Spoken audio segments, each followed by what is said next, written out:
lah. Bagi kuotiao goreng special noh. Dua. Betul. Alright. Ni kuotiao apa latih ah, oi? Ya. Jual kuotiao ni. 1,000. Okey. Kicap itu lah. Sayur, kocang, toge. Alright. Ni kicap buat sendiri ah?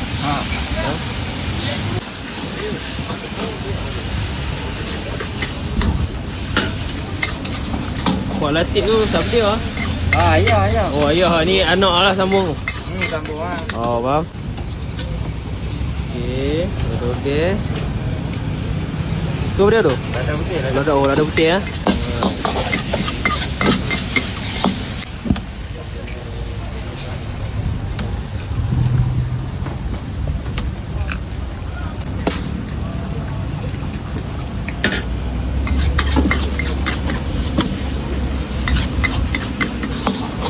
Ini siap dah apa?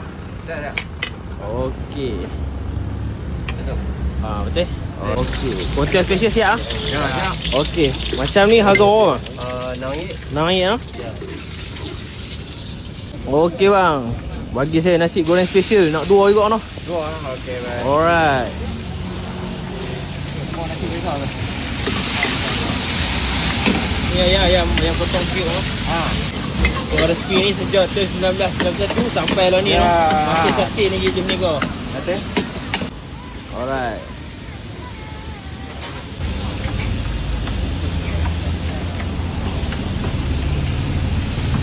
Banyak biji noh dulu. Ni untuk berapa orang punya masak kan? 10 pinggan lah.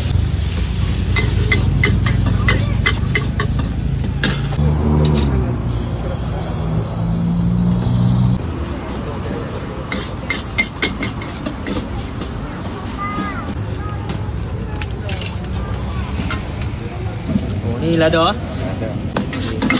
Okey ni memang nak siap dah. Siap dah. Alright. Okey, siap noh. Okey, lepas tu macam ni RM6 noh. Ya, dah lagi. Alright.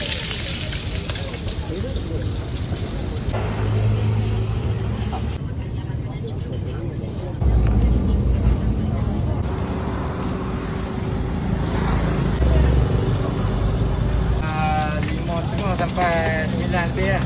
Cuti hari apa tu? Hari Jumaat. Hari Jumaat noh. Saya Jalan Tun Razak depan Koperasi Kerajaan. Oh. Hari Raya tu 91 tu. 1991 noh. Ya.